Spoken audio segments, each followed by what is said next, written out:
Hey there, welcome to the Astro Psyche. This is your weekly astrology for March 6th through the 12th. I'm Shawna, your astrologer, and this is a big week in the astrology.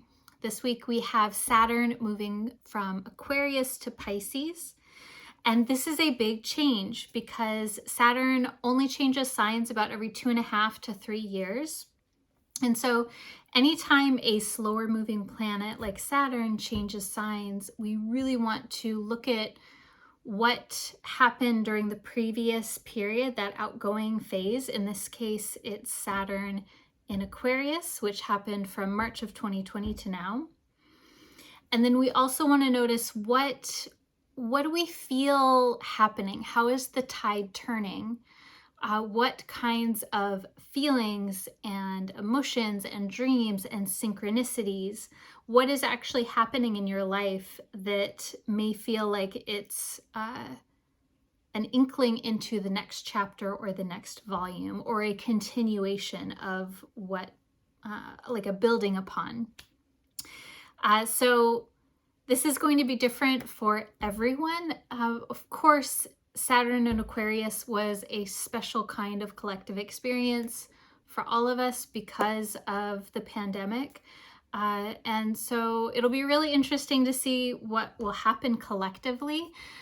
And Saturn moving into Pisces this week is a change for everyone personally because Saturn is in relationship to you via your personal birth chart. So Saturn is moving from Aquarius to Pisces.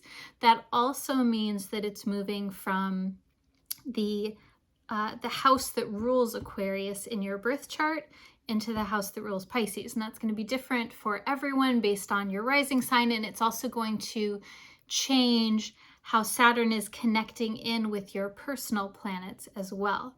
So the best way to work with this is to do two different things. To do some reflection on how you experienced Saturn in Aquarius.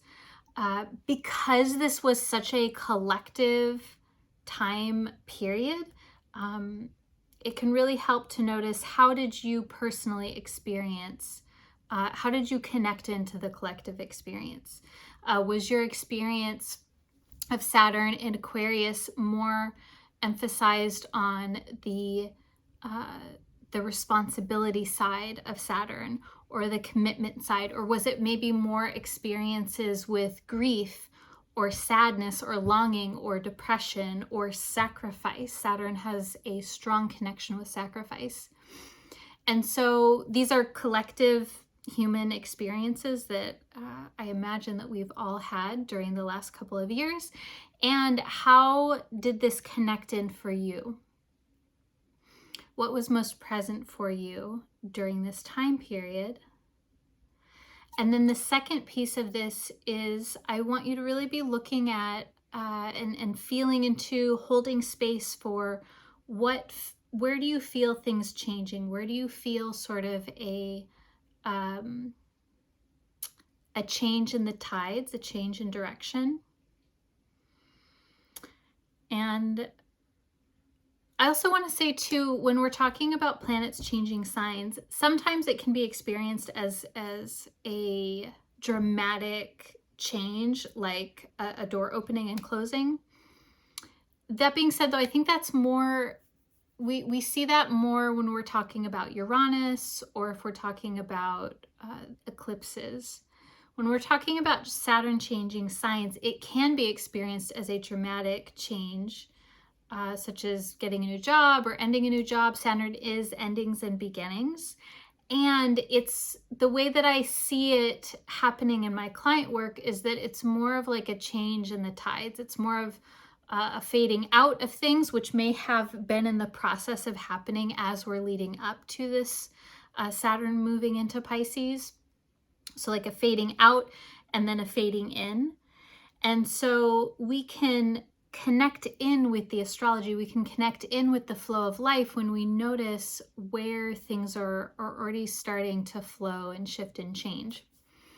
And we do this through noticing the feelings that we're having, the dreams that we're having, the synchronicities that are happening, especially with Saturn. Where do things feel like they're just not working, where it's like there's roadblocks, and then where does it feel like there is more of an opening and an ease? Even if there is still that sense of responsibility and that limitation, where is there room for you to grow into? Where is Saturn directing us in our new growth and development pattern? I also wanted to say, so Saturn will be in Pisces from March of 2023, March 7th, 2023, until February of 2026. And it will be firmly in Pisces this whole entire time period from March 2023 to February 2026. And it'll be mostly in the beginning of the sign. So it gets to about 7 degrees of Pisces, and then it moves back, and then it moves forward again. So this is something that we're going to be feeling for several years.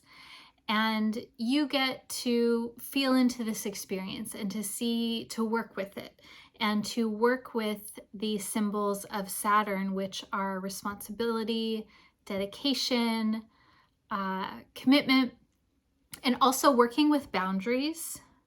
I don't know if I've said that very much recently when I've talked about Saturn, that Saturn is about not just limitations, but about boundaries and how we manage our physical, mental, emotional, spiritual energy, and how we set loving boundaries so that we can take care of ourselves. So these are all issues that may come up, especially this week, as Saturn is reorienting in a different kind of relationship to you. Now, the other thing that's happening this week that is really cool, that connects in with this Saturn transit, is we have a full moon in Virgo. And this is really cool because, yes, full moon is about culmination. It's about lighting up of consciousness, lighting up and seeing what maybe was unconscious or subconscious, or kind of just like running in the background, something that maybe you were sort of aware of, but there wasn't a lot of attention on it. With the full moon, we're bringing more attention to things. So we have this light of awareness that's coming up when we have Saturn transitioning. And this full moon is opposite Saturn, because Pisces and Virgo are opposite one another in the zodiac. So this might be experienced as a little challenging. Typically with the full moon, I find that people experience a lot of emotions coming up, which makes sense because it can feel really uncomfortable to feel subconscious or unconscious things, or to become aware of something that has been sort of lurking in the shadows. It feels it's vulnerable to work with subconscious material. It's vulnerable and tender. And so I share that with you because I want you to know that if you're feeling that, if you're feeling anxiety or you're feeling a certain kind of way, that's totally normal. And to hold gentle, loving care for yourself during this week, and to know that this is, we're stepping over that threshold, and we're going to continue to do that because, again, it's not like this on-off switch. We're going on this journey together into Saturn and Pisces, and we're sort of taking the first step now. And so it might feel a little, I'm thinking of like a baby taking its first step, or learning a new dance move or something like that. That's kind of the feeling here. Now we have some supportive energy too that is a little more subtle, but that I think can really help bring some confidence and even some excitement into this week. So one of those is we have Venus still in Aries, sextile to Mars in Gemini. So Venus and Mars, Aries and Gemini. This is a dynamic combination. And what's cool is we have Venus carrying the light from Jupiter to Mars. And so we had Venus and Jupiter connected last week. They're actually still very close together, even though they're separating now going forward. And they're very beautiful in the sky too, if you haven't already done so. I highly recommend seeing if you can spot them in the night sky just after sunset. So Venus connecting with Jupiter last week and now connecting with Mars. This is about bringing passion and energy and excitement, and especially in Aries and Gemini. Aries is a cardinal action fire sign. So there's a lot of passion here. There's a lot of movement. And Gemini is a mutable air sign, which also is about movement. It's about sharing ideas, connecting ideas. And Mars itself as a planet is about action. So I think this is really cool, and I would encourage you to connect in with your passion, your creativity, what it is that that you want to share. How do you want to connect with people? Venus is also about pleasure and enjoyment, and so there's this thread here of really enjoying the things that you want to do. Venus, Mars. The other piece that's happening here too is we have Mercury in a sextile with Uranus.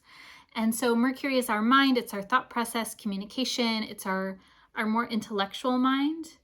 And Uranus is insights, surprises, radical awakenings. Now this is a sextile, so it's an easier aspect, but it's more subtle. And the way that I see this happening is that there may be a flow of ideas or a new insight. And so I encourage you to follow that. If you have like a hunch about something or an inkling or something maybe that you want to explore, that's something that can be helpful to you this week. Okay, so let's pull some cards for you. So this can be just for this week. If you have a particular question, you can hold that in your heart.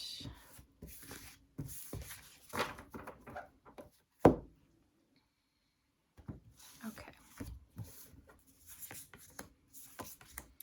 So I'm using the Wild Unknown Tarot deck. All right, cool. I love this. So I have the Father of Wands, which is also known as the King of Wands. And there's this image of a snake with a lightning bolt, like a red-orange lightning bolt. And then it almost looks like the snake is like holding this wand. And it's like a cobra snake, the one where it has the head that flattens out. So the Father of Wands is about positions of power, and the wands are about passion as well as career.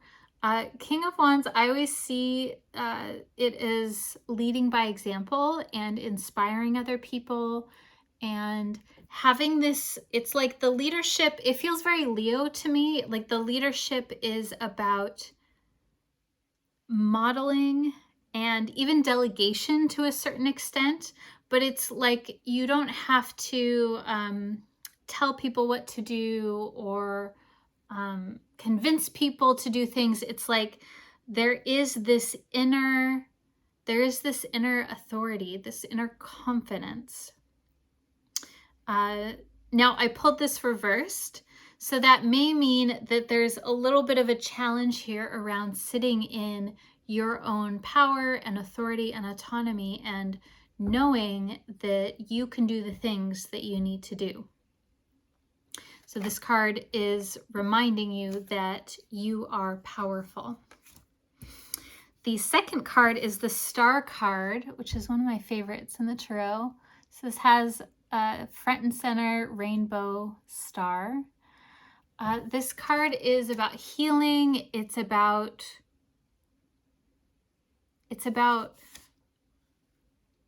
also about equanimity and bringing a sense of hope and optimism and renewal.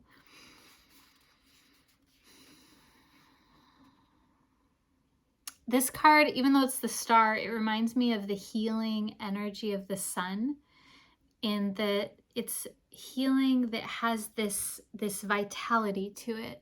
Healing that brings you more energy, that brings you more chi or prana, or even the kundalini energy, that there's like this quickening here. And the final card, the last card, is the Chariot. So in this deck, it has a horse with a crescent moon on its forehead, and then it looks like a sun or even an eclipse in the background. This card is about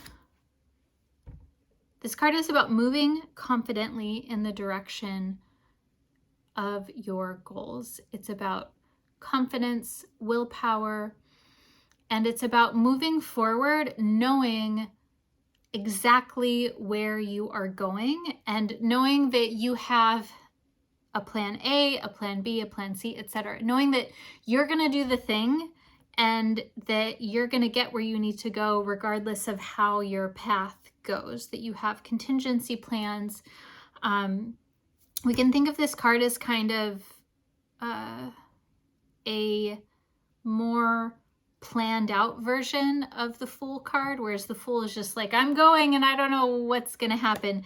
This card is about going and knowing where you're going and how you're going to get there. So the way that I'm feeling into this is that there might be some challenges around confidence and around acknowledging your own power.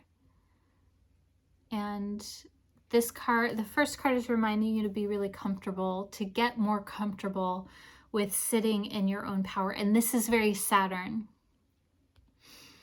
And there may be a little bit of a change or like a discomfort with Saturn, which is power and authority and autonomy, moving into a different place in your chart, to a different relationship to you. And that this is going to be healing for you, that there's going to be a sense of renewal, and to know that you are okay, and to know that you are going places and there is a path forward for you. I hope that you enjoyed this. For a personal reading, you can find more information on my website. I'll link that below.